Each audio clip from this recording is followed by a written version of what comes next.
of my makeup favorites at dito na rin yung mga 3-3 reco ko. So, tumigil tayo dito sa pangkilay. So, lately, ang ginagamit ko is from Colorette na Brow Boss. Guys, super ganda nito.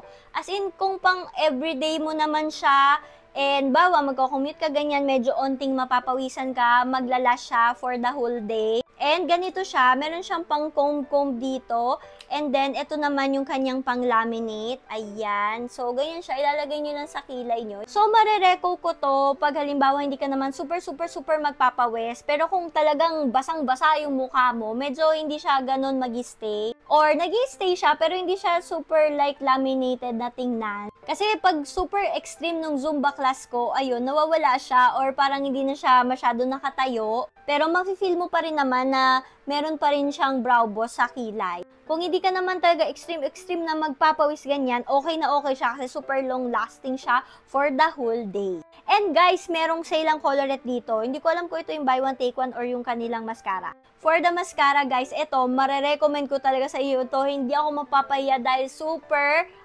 Zumba proof. As in, kapag nag-work ako, pag nagturo ako ng Zumba, magpawis ako, nakatayo pa rin yung aking pilikmata. So, this is the Lush Love ng Colorette. Guys, itry nyo to.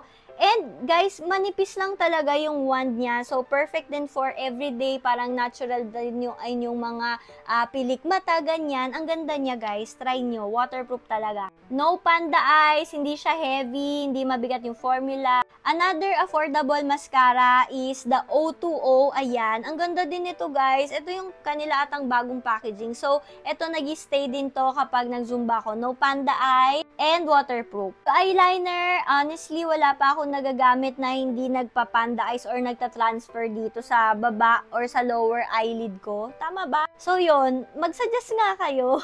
Yun talagang nag-i-stay yung as in kahit mapawisan ka or medyo oily to, yung part na to ay okay na okay pa rin. Kasi wala pa rin ako makita.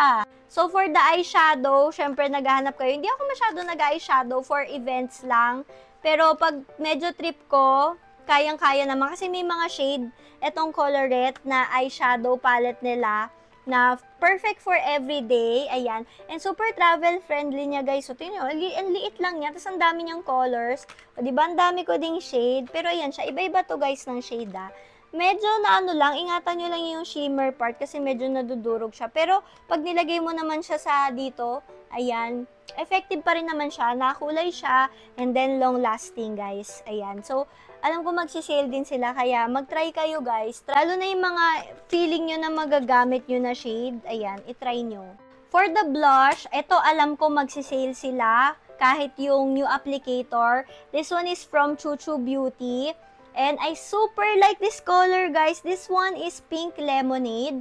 Yeah, ito yung bago nila. And super cute nung kanyang doe foot applicator. Ang ganda ng kulay nito.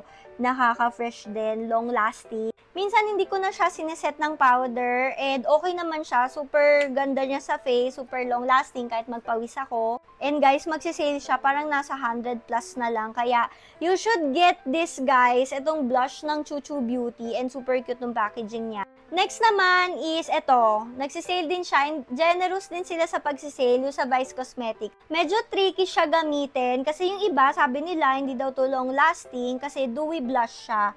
Pero sa akin guys, long lasting siya. Ang ginagawa ko kasi, di ba, ina-apply ko. And then after, isiset ko siya ng powder. Then maya-maya, isiset ko ulit siya or lalagyan ko ulit siya nito. So parang double layer siya. So long lasting naman siya kahit mag-zumba ako. And alam nyo ba, ang dami kong nare-receive na compliment dito. Laging tinatanong ko ano yung gamit ko sa cheeks ko kasi nga, ang ganda nga daw, ang dewy, ang healthy looking. So ito yon, usually ito, yung sa Vice Cosmetics na Do It All na blush. Next is the Everbilena blushes. Ito yung kanilang mga pillow pop.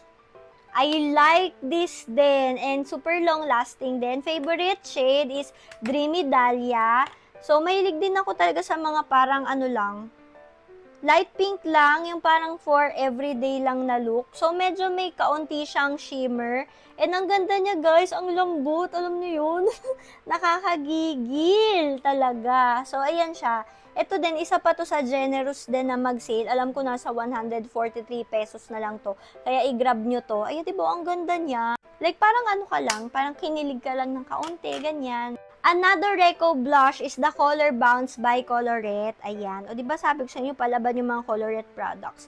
Medyo parang kakulay siya nung Dreamy Dahlia, pero ito mas more on, mas madami siyang shimmer. So, if you want yung parang dewy-dewy na parang healthy looking na nasa cheeks mo, you should try this also. Yung shade na to is Cheeky. So, ayan siya. O, diba? Ang ganda. Guys, na-realize ko, ang dami kong favorite sa blush. So, ito.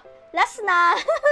So, this is from Get Ready With Me. Nilagyan ko siya ng sticker, kaya ang cute niya. So, this is their Mochi Blush. Na-intriga kasi ako. Sabi ko, parang ang ganda niya. So, this one is the shade Xiao.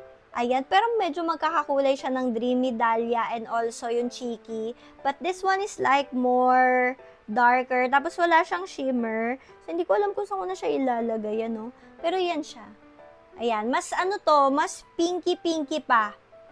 Pero ganda din nito sa cheeks. So, yan, ganyan siya. Bumili din ako ng lagayan niya. Super cute. Part 3 tayo para sa lip oils and lippy.